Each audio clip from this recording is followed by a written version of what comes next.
हुए थे।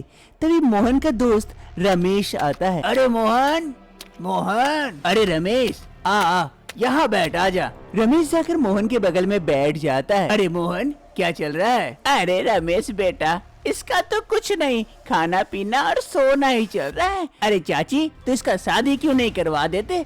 शादी करवाएंगे तो इसकी पत्नी आएगी, सुधार देगी इसे। अरे रमेश बेटा, इस निकम्मे से कौन शादी करेगा?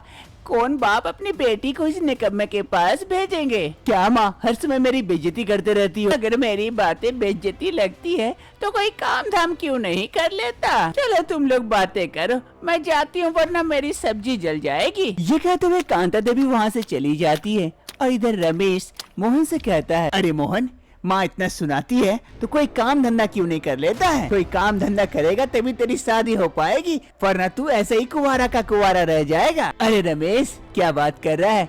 मेरे नसीब बहुत अच्छे हैं, देखना मेरी शादी जरूर होगी। उससे पहले कोई काम धंधा तो कर ले। अरे यार, अभी काम कहाँ से मिलेगा? मेरे पास एक काम है, करेगा? कैसा काम? अरे तुझे गाँव गाँव जाकर सर्वे करना है, बस इतनी सी काम है। अरे मैं इससे काला हो जाऊंगा यार, कहाँ इतनी मेहनत कर पाऊंगा। तभी मोहन की माँ भी वहाँ आ जाती है और ये बात सुन लेती है। अरे रमेश, छोड़ दे बेटा, छोड़ दे, इससे कुछ काम नहीं हो पाएगा। ये निकम्मे की तरह घर पे बैठ बैठ के खाएगा, बाहर जाएगा तो काला हो जाएगा ना। क्या माँ, हमेशा तुम टांग लड़ाते रहती हो? ठीक है ठीक है, कर लूंगा, काला होऊंगा या चाहे जो भी हो जाए। रमेश, तू काम के लिए बात कर, मैं कर लूंगा काम। घर में बैठकर बात सुनने से अच्छा बाहर जाके काम करूंगा। दूसरे रोज मोहन एक गांव पहुंच जाता है सर्वे के लिए। अरे घर में कोई है? दिवाली पार्टी के लिए कांच के बर्तन, डैशिंग कर्टन्स, दियाज एंड मिर्ची लाइट्स। अरे कौन आ गया सुबह सुबह काम के समय? अभी समय नहीं है, बाद में आना भीख मांगने। अरे दादी, मैं भीख मांगने नहीं, सर्वे करने आया हूँ। आपके घर में कितने गाय बकरी हैं? अरे एक भी नहीं है, जाओ यहाँ से आगे बढ़ो। अरे ये गांव कैसा है? घर से बाहर भी नहीं निकलते लोग। अरे बेटा, कहाँ जा रहे हो? कुछ पैसे वैसे दे रहे हो क्या हम गरीब गाँव वालों को? अरे नहीं चाचा, मैं तो सर्वे करने आया हूँ, किसके घर में कितने गाय हैं बकरी हैं ये जानने के लिए।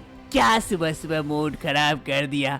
मैंने सोचा कुछ पैसे मिल जाएंगे। जाओ जाओ, आगे बढ़ो, जाके देखो। अरे कैसे गांव के लोग हैं, सीधे मुंह बात भी नहीं करते, सिर्फ प्रॉफिट खोजते हैं। फिर मोहन धीरे धीरे आगे बढ़ता है, एक चौराहा पर आकर रुकता है। अरे किधर जाऊँ? 4 रास्ते हैं, एक रास्ते से तो आया हूँ, बाकी 3 खुले हैं, पहले कौन सा जाना सही रहेगा? तभी वहीं से एक बुजुर्ग आ रहा था। वो मोहन को परेशान देख पूछता है, अरे बेटा, क्या हो गया? कुछ परेशान नजर आ रहे हो, कहाँ से आए हो? किसी को ढूंढ रहे हो क्या?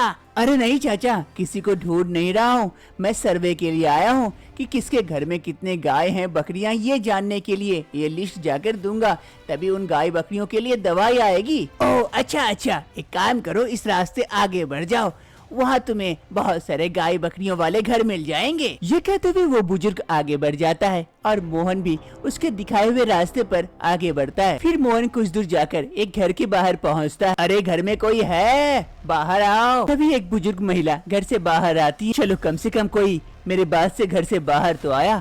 चाची, आपके घर में कितने गाय बकरियां हैं? अरे बेटा, 4 बकरियां थी। तो चाची अब कितने हैं? उसमें से 2 मर गई और मैंने 2 को बेच दी, अब एक भी नहीं है।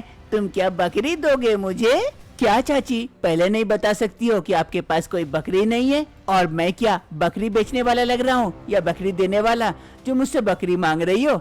चलो चाची, मेरा भी मूड खराब कर दिया, सुबह से एक भी घर नहीं मिला। फिर मोहन वहाँ से आगे बढ़ जाता है। आगे बढ़ते बढ़ते मोहन की मुलाकात एक बुजुर्ग से होती है। अरे चाचा चाचा, रुकिए रुकिए रुकिए, जरा यहाँ बताइए, आपके गांव में गाय बकरियां किसी के घर है या नहीं? अरे बेटा, हमारे गांव में किसी के घर गाय बकरियां नहीं है तो सिर्फ सरपंच के घर। उसके घर चले जाओ, वो सीधे है, वो रास्ते में सीधे चल जाओ, मिल जाएंगे। वो बुजुर्ग अपने रास्ते चला जाता है और मोहन सरपंच के घर के रास्ते। मोहन चलते चलते अंत तक सरपंच जी के घर के पास पहुंच जाता है और वो काफी खुश हो जाता है क्योंकि उनके घर के बाहर बहुत सारे गाय बंधी हुई थी। अरे अंत तक मैं अपने मंजिल तक पहुंच गया। चलता हूँ, इनके घर से सारा डाटा कलेक्ट कर लेता हूँ और फिर घर भी लौटना है ना। फिर मोहन की मुलाकात सामने एक पंडित जी से होती है। अरे बेटा, किसी को ढूंढ रहे हो क्या? अरे नमस्कार पंडित जी, मैं तो सरपंच जी के पास आया हूँ उनसे बात करने के लिए। लगता है वो दिन आ गया जिसका मैं सरपंच जी से बात किया करता था। आओ चलो, मैं लेके चलता हूँ। फिर पंडित जी मोहन को सरपंच जी के घर के पास लेके जाते हैं। अरे सरपंच जी कहाँ हैं? बाहर आइए जल्दी से। अरे आता हूँ पंडित जी। हाँ पंडित जी कहिए। अरे ये कौन है, किसे लेके आए हैं? अरे सरपंच जी, मैं कह रहा था ना कि एक दिन वो आएगा और आपकी हर परेशानी को दूर करेगा। लगता है ये वही है। आप लेके जाए घर के अंदर, इससे बात करिए, इससे कुछ बात करना है आपसे। आओ बेटा आओ, घर के अंदर चलो, बैठ के बात करते हैं। फिर सरपंच जी मोहन को घर के अंदर लेके जाते हैं। मोहन को सरपंच जी अपने घर के अंदर लेके आकर बैठाते हैं। और कहो बेटा, क्या पियोगे? अरे कुछ नहीं सरपंच जी, मैं तो एक के सर्वे के लिए आया हुआ था। अरे बेटा वो तो होता रहेगा, पहले कुछ नाश्ता वगैरह कर लो, सुबह से घूम रहे हो। अरे रानी बिटिया, जरा मेहमान के लिए कुछ नाश्ता तो लेके आ।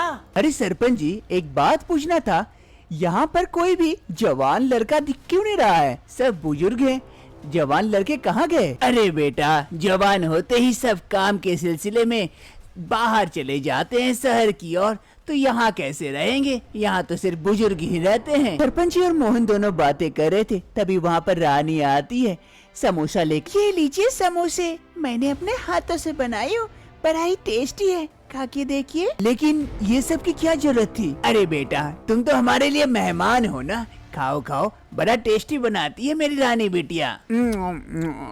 हाँ हाँ, बहुत टेस्टी है, थैंक यू। वैसे बेटा, तुम्हारी शादी हो गई क्या? अरे नहीं नहीं अंकल, अभी कहाँ हुई है, लड़की ढूंढ रहा हूँ, कोई अच्छी लड़की मिलेगी तो जरूर कर लूंगा। अरे बेटा, तुम तो सही जगह पर आए हो। मतलब अंकल? अरे बेटा, हम भी लड़के की तलाश में हैं, लेकिन गांव में कोई जवान लड़का नहीं है जो हम अपनी बेटी की शादी दिलाए। तुम कितने अच्छे हो, दिखने में भी अच्छे हो, अगर तुम मेरी बेटी से शादी कर लोगे तो हम तुम्हें खूब सारा पैसा देंगे, तुम्हें काम करने की भी कोई जरूरत नहीं पड़ेगी, इतना पैसा मिलेगा। ये बात सुनकर मोहन के मन में लालच आ जाती है। क्या सोच रहे हो बेटा, करोगे मेरी बेटी से शादी? अरे अंकल, थोड़ा सा सोचने का समय तो दीजिए। अरे वही तो नहीं है हमारे पास, पैसे बहुत है, समय नहीं है।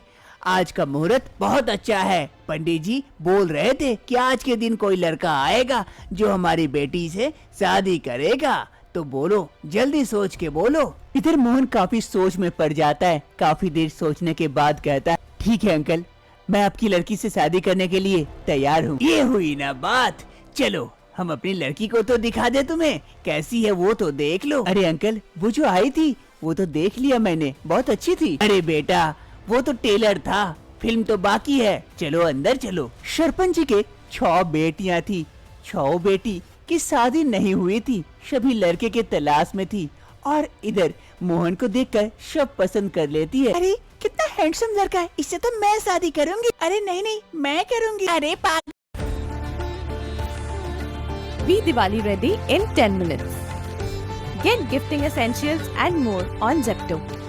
पागल मत बन, मैं करूंगी उससे शादी। अरे मैं करूंगी, वो मुझसे पसंद करेगा। अरे चल चल रहने दे, वो तो मुझसे शादी करेगा। ऐसे ही सभी बहनों में बहस होने लगती है मोहन से शादी करने के लिए। सभी बहन एक दूसरे के साथ झगड़ने लगती है मोहन से शादी करने के लिए। अरे मोहन से तो मैं शादी करूंगी, तुम लोग हट जाओ उसके रास्ते से। अरे हाँ हाँ, हम छोड़ दे उस लड़के को, तुमसे शादी करने दे, मैं करूंगी उससे शादी। अरे नहीं, मैं करूंगी, देखना वो मुझे पसंद करेंगे। तभी वहाँ पर रानी भी आ जाती है। अरे तुम लोग आपस में झगड़ क्यों रहे हो? मोहन ने मुझे पसंद कर लिया, मैंने उसे समोसा खिलाई ना, इसीलिए वो मुझसे शादी करेंगे। अब तो मेरी शादी होगी। बहरी आई है समोसा खिला के शादी करने के लिए। तेरे साथ शादी करने देती हूँ, पहले तो मैं करूँगी शादी। ऐसे ही बातचीत आगे बढ़ जाती है, बातचीत झगड़ा में बदलती है, और झगड़े फिर मारपीट में 6 बहन एक दूसरे के साथ लड़ने झगड़ने लगते हैं मोहन से शादी करने के लिए। मैं करूँगी, नहीं मैं करूँगी, नहीं मैंने समोसा खिलाया, मैं करूँगी। सभी बहन आपस में लड़ रहे होते हैं, तभी सरपंच जी मोहन को लेकर उस कमरे में आते हैं अपनी बेटियों को दिखाने के लिए। आकर ये दृश्य देखकर मोहन डर जाता है। अरे तुम लोग पागल हो गई हो क्या? क्यों लड़ रही हो? शबी कोई अपने पापा की बात सुन और मोहन को देखकर शांत हो जाती है। अरे अंकल ये क्या था और ये सारे कौन है? अरे बेटा ये 6 मेरी बेटियां हैं। इसमें से जिसको पसंद हो तुम उससे शादी कर सकते हो। नहीं पापा मैं मोहन से शादी करूंगी। नहीं पापा मैं करूंगी। मोहन मैं तुमसे शादी करना चाहती हूँ। नहीं मोहन मैंने तुम्हें समोसा खिलाया था कितना टेस्टी वाला, मुझसे शादी कर लो। अरे ये क्या है? मैं सभी से शादी थोड़ा ना कर सकता हूँ। जो सब कोई मुझसे शादी करने के लिए जिद कर रहे हो, तुम लोग सभी क्या मुझसे शादी करोगे? और भी तो लड़के हैं उनसे शादी करना। नहीं नहीं अभी तक तो हम उसी का इंतजार कर रहे हैं। पहला लड़का तू भी हो जो इतने सालों बाद आए हो। हम तुम्हें छोड़ नहीं सकते, हम तुमसे शादी करेंगे। लेकिन मैं तुम 6 से शादी नहीं कर सकता, मैं तो 1 से शादी कर सकता हूँ। पापा मुझसे करा दो ना शादी इसकी। नहीं पापा मुझसे। सभी लड़कियाँ मोहन से शादी करने के लिए तैयार थी, लेकिन मोहन ये सोच सोच कर पागल हो रहा था और उसके पापा भी सोच में पड़ जाते हैं। फिर सरपंच जी इसका निवारण के लिए पंडित जी को अपने घर बुलाते हैं। अरे पंडित जी अब आप ही इसका निवारण निकाल दीजिए। मेरी 6 बेटियां इससे शादी करना चाहती है, लेकिन ये तो 1 से शादी करेगा ना। अब कैसे क्या करे कुछ समझ नहीं आ रहा है, किससे शादी दे इसकी। अरे देखिए महाशय ये समय बहुत ही मुश्किल से आया है। आप इस समय को हाथ से जाने ना दे, कुछ भी करे अपनी लड़कियों की शादी दिलाएं। आप आज हैं कल नहीं है, लेकिन आपकी लड़कियों का भविष्य है। लेकिन पंडित जी कैसे? आप ही कुछ बताएं। एक काम करें, आप अपनी 6 लड़कियों की शादी इससे करा दे। अरे पंडित जी पागल है क्या? मैं 6 लड़कियों से शादी करूंगा, खुद पागल हो जाऊंगा। अरे नहीं नहीं ऐसा नहीं होगा। तुम्हारी 6 बीबियां होगी, सोचो तुम कितने आराम से रहोगे। और मैं सरपंच जी से सारा धन तुम्हें दिला दूंगा। खूब आराम से ऐसो आराम से अपनी जिंदगी काटोगे। 6 बीबियां तुम्हारी सेवा करेगी। सोचो कैसा राजयोग होगा तुम्हारे साथ। पंडित जी मोहन को काफी लालच दिखाते हैं। मोहन भी इस लालच में खो सा जाता है और शादी करने के लिए तैयार हो जाता है सरपंच जी के 6 बेटियों के साथ। सरपंच जी अपने पैसों की लालच और पंडित जी बुद्धि लगाकर अपनी सारी बेटियों की शादी मोहन के साथ करवा देते हैं। मोहन तो काफी खुश हो जाता है इतने सारे पैसे पाकर, और उनकी 6 बेटियां भी काफी खुश होती है उनकी मनपसंद पति पाकर। सुबह होते ही मोहन अपनी सारी बीवियों को लेकर अपने घर पहुंचता है। माँ माँ कांता देवी बेटे मोहन की आवाज सुन जल्दी से दौड़े दौड़े बाहर आती है, क्योंकि मोहन रात से घर नहीं आया था। आकर देखकर वो शॉक्ड हो जाती है। अरे बेटा बेटा लेकिन ये सब कौन है? किसे लेके आए हो? और सभी कोई गले में माला डाले, इसका मतलब क्या है? अरे माँ तुम ही कह रही थी ना कोई बाप अपनी बेटी नहीं देगा, तो आज मैं शादी करके आया हूँ तुम्हारे लिए बहुएं लेकर। देखो मेरी कितनी सारी बीबियां हैं। अरे बेटा पागल हो गया है क्या? आदमी 1 शादी करता है, 1 बीबी से ऐसे ही परेशान रहता है। तू 6 शादी कर लिया 6 बीबियों को लेकर, तू तो पागल हो जाएगा। अरे नहीं माँ कुछ नहीं होगा, ये सारे काफी समझदार हैं और मैं सबको संभाल लूंगा, तुम चिंता मत करो। अब से तुम्हें कोई काम करने की जरूरत नहीं है, ये सारे घर का काम कर देगी और हम सबको आराम से रहना है। अब चलो मेरी बीबियां घर के अंदर चलो। फिर सभी कोई घर के अंदर जाते हैं। तभी वहाँ पर मोहन अपनी माँ से कहता है, अरे माँ इसके लिए खूब सारे पैसे मिले हैं, अब तो हम ऐसो आराम से रहेंगे, काम करने की कोई जरूरत नहीं पड़ेगी। ये कहते हुए मोहन भी वहाँ से चला जाता है। और इधर कांता देवी, अरे पैसे की लालच में ये मेरे बेटे ने क्या कर दिया, 6 लड़कियों से शादी कर लिया। ये तो पागल होगा, मैं भी पागल हो जाऊंगी। अब ऐसे ही दिन बीतते हैं। मोहन अपनी सभी बीबियों को खूब अच्छे से मैनेज करता है। हर बीबी के साथ एक दिन फिक्स कर देता है और सभी बीबियां एक दिन करके मोहन के साथ समय बिताती है। मोहन काफी खुश रहता है क्योंकि उसे काफी अच्छी सेवा मिल रही थी। हर कोई बीबी उससे काफी अच्छे से बर्ताव कर रही थी। आज रविवार था, संडे, किसी भी बीबी का दिन नहीं था। अरे आज तो मजा आएगा, आज तो संडे है, किसी का भी दिन नहीं है। आज तो दिन भर आराम करूंगा और चैन की नींद सोऊंगा। तभी एक करके सभी बीबियां मोहन के पास आने लगती है कुछ न कुछ लेकर। अरे आज तुम लोग क्यों आ गई? आज तो तुम लोगों का दिन नहीं है। अरे आज हम 6 बीबी में से किसी का भी दिन नहीं है, इसीलिए हम लोग सब कोई आ गए आपके पास। क्या अब क्या होगा मेरा? अब तो वही होगा जो हम 6 चाहेंगे। अरे नहीं नहीं नहीं नहीं, मम्मी मम्मी बचाओ मुझे। अरे मैं क्या, अब तो तुम्हें भगवान भी नहीं बचा सकते। मैंने मना किया था, मैंने कहा था 1 से शादी करने, तुम ही पैसे की लालच में आकर 6 से शादी किया है। अब तुम ही भुगतो। क्या आप लोगों को पता है अब मोहन का क्या होगा? अरे समीर समीर कहाँ है? बाहर निकल के आ, देख तेरे लिए सरप्राइज लाया हूँ। समीर अपनी बाबा की आवाज सुन जल्दी से कमरे से निकलकर बाहर आता है। बाहर आकर जो देखता है वो देखकर वो शॉक्ड हो जाता है। अरे बाबा बाबा ये क्या किया आपने? अपने शादी कर ली इस उम्र में, और वो भी और कोई लड़की नहीं मिली, वो भी मेरी ही प्रेमिका से शादी कर ली। अरे सीमा, और तुम कैसी हो? तुम तो मुझसे प्यार करती थी ना, तो मुझे छोड़ मेरे बाबा से शादी कर ली, कैसी लड़की हो? अरे समीर हम दोनों एक दूसरे से प्यार करते थे चुपके चुपके, इसीलिए तो आज समाज के सामने देखो हमने शादी कर ली, ताकि इस रिश्ते को छुपाने की और आवश्यकता ना पड़े। अब ज्यादा चिल्लाओ मत, हमारी सुहागरात की तैयारी कर दो। आज रात हमारी सुहागरात जो है बरसों पुरानी मेरी तमन्ना जो आज पूरी होने वाली है। आखिर क्या होता है जो सीमा जो समीर से प्यार करती थी वो उसके बाबा से शादी क्यों कर लेती है अचानक से? जानने के लिए कुछ समय पहले चलते हैं। समीर और सीमा की मुलाकात एक पार्टी में होती है। फिर उन दोनों की जान पहचान बढ़ जाती है और वो दोनों दोस्त बन जाते हैं। बीच बीच में पार्क में आके दोनों मिलते भी हैं। समीर काफी अमीर था, इसलिए सीमा उसके साथ दोस्ती बनाए रखना चाहती थी। एक रोज सीमा समीर से मिलने के लिए उसके ऑफिस आ जाती है और रिसेप्शन में बैठकर इंतजार करती है समीर का। तभी कुछ ही समय में समीर आता है। Good morning sir. सर ये मैम आई है आपसे मिलने के लिए। अरे सीमा तुम यहाँ पर अचानक से, कोई खास बात है? अरे नहीं समीर, बस तुमसे मिलने का मन किया तो सोची ऑफिस चली जाती हूँ। वैसे ये तुम्हारा ही तो ऑफिस है ना? अरे हाँ बाबा हाँ, कोई डाउट है क्या? चलो अंदर चलो, अंदर जाके बात करते हैं। फिर समीर सीमा को लेकर अपने केबिन की ओर चला जाता है। दोनों समीर के केबिन में आकर बैठते हैं। सीमा ये सारी चीजें देखकर हक्का बक्का रह जाती है। अरे सीमा बताओ कुछ लोगी? अरे नहीं नहीं समीर कुछ नहीं। सिटी मॉल ऐप के साथ अब होगी बचत ही बचत। 1 लीटर फॉर्च्यून सोया तेल सिर्फ 99 में, 1 किलो चीनी सिर्फ 29 में और हर दाल सिर्फ 159 रुपीज में। हो गई ना राशन पर 50% तक की बचत। अभी ऑर्डर कीजिए सिर्फ सिटी मॉल ऐप से।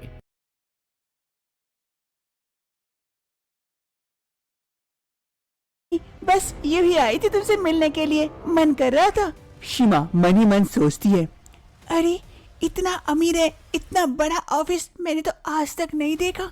अगर इसे पटा ली, इससे शादी हो गई, मेरी तो बल्ले बल्ले, मेरी तो लाइफ सेट हो जाएगी। जैसे भी हो करके इससे मेरी शादी करा देना भगवान बस। सीमा समीर का लाइफ स्टाइल देखकर काफी प्रभावित होती है और मन में लालच भी जगती है। एक रोज समीर सीमा को अपने घर लेके आता है। सीमा समीर का ये घर देखकर आश्चर्यचकित हो जाती है, क्योंकि इससे पहले वो इतना बड़ा घर कभी नहीं देखी थी। अरे समीर ये तुम्हारा घर है? इतना बड़ा सिनेमा हॉल जैसा, लगता है इसमें तो 100 लोग रहते होंगे। अरे नहीं नहीं, इसमें कोई 100 लोग नहीं, हम और बाबा रहते हैं बस। क्या बस 2 लोग इतने बड़े घर में क्या करते हो? अरे वो सब छोड़ो, देखो मैं तुम्हारे लिए एक छोटा सा गिफ्ट लेके आया हूँ, ये लो। अरे वाओ आईफोन। अरे वो तुम कह रही थी ना तुम्हारा फोन टूट गया है, इसलिए मैं तुम्हारे लिए नया फोन लेके आया हूँ। लो अब ये फोन चलाना। Oh thank you Sameer, thank you very much. ये सारी चीजें दूर से समीर के बाबा देख रहे होते हैं, लेकिन कुछ नहीं कहते हैं। ऐसे ही एक रोज सीमा समीर के घर आई हुई थी। दोनों हॉल में बैठे हुए थे, बातचीत कर रहे थे। चलो समीर अब मैं चलती हूँ, मुझे काफी लेट हो गई है। ओह चलो ठीक है, मैं तुम्हें छोड़ दूँ? अरे नहीं नहीं मैं चली जाऊंगी। वैसे अरे क्या हो गया, हिचकिचा क्यों रही हो? बोलो ना क्या बात है? अरे समीर बोलने में काफी खराब लग रही है, कैसे बोलूं? अरे कोई बात नहीं है, बोल दो, कोई खराब सोचने की बात नहीं है। वो शमीर, मुझे कुछ पैसों की जरूरत थी, वो घर का किराया भी देना था, इसीलिए बड़ी खराब लग रही है तुमसे मांगने के लिए। अरे पागल कहीं का, इसमें खराब सोचने की क्या बात है? आज मेरे पास पैसे है तो मैं दे सकता हूँ। ये लो, मेरे पॉकेट में जो पड़े हुए हैं, इतना से काम चल जाएगा तुम्हारा। शमीर के पॉकेट में कुछ पैसे पड़े हुए थे, वो निकाल कर सीमा को देता है। अरे हाँ, काम चल जाएगा मतलब दौड़ जाएगा। चलो ठीक है, तब पैसे लेकर सीमा वहाँ से चली जाती है। और ये सारी बातें पर्दे के पीछे से शमीर के बाबा सारी देखते हैं और सुनते हैं। अरे नहीं, ये लड़की तो समीर साहब को लूट रही है, मुझे जरूर कुछ करना चाहिए, इसके इरादे सही नहीं है। एक रोज समीर अपने कमरे में था, तभी वहाँ पर इसके बाबा आते हैं। अरे साहब जी। अरे बाबा, आप यहाँ, कहिए क्या बात है? आप थोड़े से घबराए हुए भी लग रहे हैं। अरे साहब जी, आपके साथ बहुत गलत हो रहा है और आप देख नहीं पा रहे हैं। छोटी मुँह बड़ी बात है। ये क्या कर रहे हैं बाबा? कहिए ना, क्या बात है? मैं कुछ समझ नहीं पाया। अरे साहब जी, वो लड़की जो आपके साथ आती है, वो लड़की ठीक नहीं है। वो बस आपके पैसों से प्यार करती है, आपसे नहीं। ये क्या कह रहे हो बाबा? वो तो मुझसे बहुत प्यार करती है और हम दोनों शादी करने वाले हैं, और आप ऐसी बात कर रहे हैं। बस साहब जी, मुझे ऐसा लगा, इसलिए मैंने आपको कह दिया। इतने सालों से आपके साथ हूँ, मैं आपका कुछ गलत होते हुए कैसे देख सकता हूँ? अरे बाबा, आपने अगर देखा होगा जरूर कुछ बात होगी। क्यों ना हम उस लड़की को आजमा ले कि सच में वो मुझसे प्यार करती है या मेरे पैसों से। लेकिन कैसे आजमाए उसे? बाबा, मेरे पास एक प्लान है। ऐसे ही दूसरी रोज शमीर और सीमा दोनों घर आते हैं, लेकिन इधर शमीर के बाबा राधे श्याम जी वहाँ सूट बूट पहनकर सोफा में बैठकर अखबार पढ़ रहे थे। अरे समीर, ये कौन है? अरे यही तो मेरे बाबा है, तुम यहाँ बैठो, मैं अंदर से आता हूँ, थोड़ा सा काम है। फिर समीर अंदर कमरे की ओर चला जाता है और इधर सीमा जाकर वहीं पर सोफे में बैठती है। शमीर के बाबा सीमा को अखबार के छेद से देख रहे होते हैं, तभी सीमा की नजर जाती है। अरे कैसा है इसका बाबा जो अखबार के छेद से मुझे देख रहे, घूर रहे? बुढ़े हो गए लेकिन इनकी जवानी नहीं गई लगता है। तभी कुछ ही समय में शमीर आता है। अरे बाबा, कुछ पैसों की जरूरत थी, दो ना। अरे समीर, हर समय खाली खर्चा करते रहते हो, कितने पैसे चाहिए? ये लो पैसे, अब थोड़ा सा लगाम लगाना पैसों पर। ठीक है बाबा, ध्यान रखूंगा। चलो सीमा, चलते हैं। फिर सीमा और शमीर वहाँ से चले जाते हैं। फिर सीमा और शमीर दोनों एक रेस्टोरेंट आते हैं, वहाँ कुछ ऑर्डर करते हैं खाने के लिए। लेकिन सीमा के माथे में एक सवाल घूम रहा था। वो समीर से पूछती है, अरे शमीर, एक सवाल करूं, बुरा ना मानोगे तो? अरे हाँ सीमा, कहो ना, क्या बात है? अरे शमीर, वो तुम आज बाबा से पैसे क्यों मांगे? तुम्हारे पास तो इतने पैसे हैं। अरे नहीं, तुम्हारी गलतफहमी है, मेरे कुछ भी पैसे नहीं है, सब तो बाबा के हैं। बाबा ही मुझे देते हैं खर्चा करने के लिए। ये ऑफिस, ये कंपनी सारे बाबा के ही तो है, मैं मानो एक एम्प्लॉय हूँ यहाँ पर। सीमा मन ही मन सोचती है, अरे इसके पास तो कुछ भी नहीं है, ये तो भिखारी है, फूटी कौड़ी भी नहीं है इसके पास, सब पैसे तो इसके बाबा के पास है।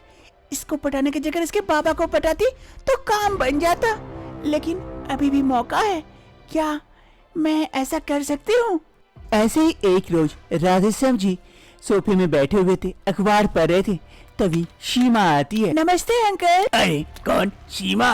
अरे अभी तो समीर नहीं है घर पर, उसे थोड़ा समय लगेगा आने में। कोई बात नहीं, मैं यहाँ बैठकर उसका इंतजार कर लूंगी। ओह ठीक है, बैठ जाओ। फिर सीमा जाकर सोफे पर बैठ जाती है और इधर राधेश्याम जी अपना अखबार पढ़ने लगते हैं, लेकिन अखबार के छेद से राधेश्याम जी सीमा को घूर रहे होते हैं। सीमा ये नोटिस करती है लेकिन कुछ नहीं कहती है।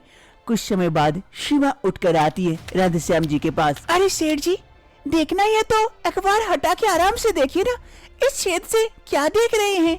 अरे ये क्या कह रही हो? हाँ मैं सच कह रही हूँ, उस दिन भी आप मुझे घूर रहे थे और आज भी।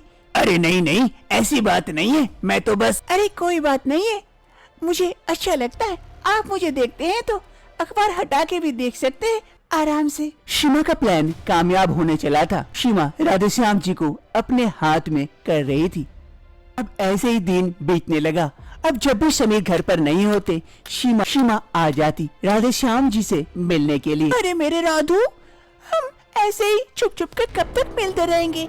चलो ना, हम शादी कर लेते हैं। अरे हाँ हाँ, जल्दी करेंगे शादी, जल्दी। वर्तमान समय शादी की दूसरी सुबह शीमा की नींद खुलती है। जैसे वो उठकर बैठती है, सामने समीर को देखती है। अरे समीर, तुम यहाँ क्या कर रहे हो मेरे रूम में? जाओ निकलो यहाँ से। तुम्हारा रूम? ये तुम्हारा रूम कब से हो गया? तुम्हें पता नहीं है कि कल मेरे और तुम्हारे बाबा की शादी हुई थी, तो इस घर की मालकिन हुई मैं। ओह, मैं तो भूल ही गया था कि कल तुम्हारे बाबा के साथ शादी हुई थी और मैं तुम्हारे झूठे प्यार से बच भी गया। मैं भी बच गई तुम्हारे झूठे प्यार से। मुझे सच्चा प्यार मिल गया तुम्हारे बाबा। अरे हाँ हाँ जरूर। अरे बाबा, बाबा कहाँ हो आप? समीर की आवाज सुन राधे श्याम जी चाय की कप लिए पहुँच जाते हैं। अरे साहब जी, ये लीजिए चाय आपका। अरे राधू, मेरे राधू, ये क्या कह रहे हो? तुम नौकर के भेष में क्यों हो? और तुम इस समीर को चाय क्यों दे रहे हो? वो तो हाँ, बाबा इस घर में सालों से काम करते हैं। वो हमारे पिता तुल्य हैं, इसीलिए हम उसे बाबा करके पुकारते हैं। थैंक यू बाबा, आपने मेरी इतनी मदद की। आपने मुझे झूठे प्यार के झोंके से बचा लिया। अरे ये क्या कह रहे हो राधू? इसका मतलब तुम इस घर के नौकर हो? मैं इस नौकर से शादी कर ली? मेरा भी दिमाग खराब हो गया कि हाथ में आया लक्ष्मी को मैं लात मार के एक नौकर की बीवी बन गई। नहीं नहीं नहीं नहीं, मैं नहीं रह सकती एक नौकर के साथ, नहीं। शीमा को ये सदमा बर्दाश्त नहीं होता है, वो वहाँ से भाग जाती है। अरे बाबा, आज आपने मुझे बचा लिया। अरे कोई बात नहीं समीर बेटा, ये तो मेरा कर्तव्य है आपको अच्छा रास्ता दिखाना। Bring home the party in 10 minutes. Order boat on Blink.